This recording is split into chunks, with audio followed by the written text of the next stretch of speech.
Finally the last and fifth one ആണ് ദ്രൗപദീസ് രഥ, the smallest yet divine.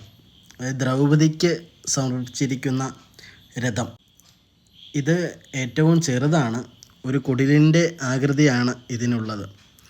അതിനുള്ളിൽ ദുർഗാദേവിയുടെ കൊത്തിയെടുത്ത മനോഹരമായ ഒരു പ്രതിമയുണ്ട്.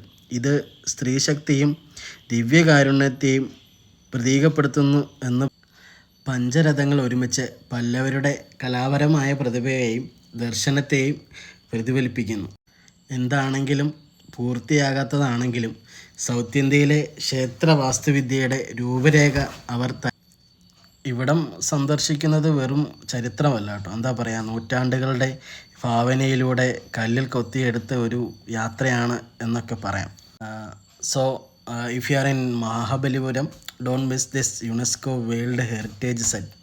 It's a journey into the past where every sculpture tells a story.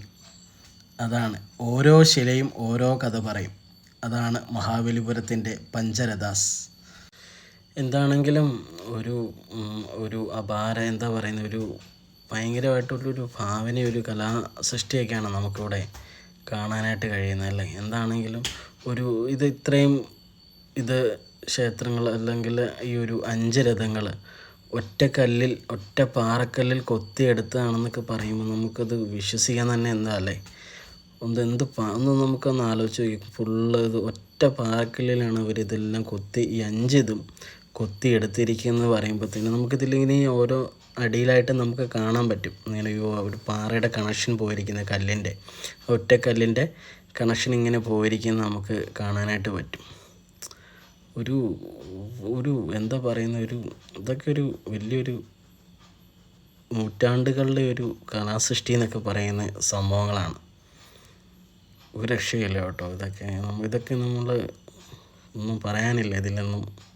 ഈ 7-8 നൂറ്റാണ്ടുകളിലൊക്കെ ഇവിടം ഈ പല്ലവ രാജവംശത്തിൻ്റെ ഭയങ്കര തിരക്കേറിയ തുറമുഖ നഗരമായിരുന്നു എന്നൊക്കെയാണ് പറയപ്പെടുന്നത്. ഈ ടൈമിലാണ് പല്ലവ രാജവംശത്തിൻ്റെ രാജാവ് ഇവ നിർമ്മിച്ചതെന്നാണ്. പണി പൂർത്തിയാക്കിയിട്ടില്ലെങ്കിലും വളരെ ഒരു ഭംഗിയുള്ളൊരു കലാസൃഷ്ടിയാണ് കേട്ടോ. അങ്ങനെ ഇവിടുത്തെ കാഴ്ചകളൊക്കെ കണ്ട് നമ്മളിനി ഇവിടുന്ന് ഇറങ്ങുകയാണ് അടുത്ത സ്ഥലത്തേക്ക്.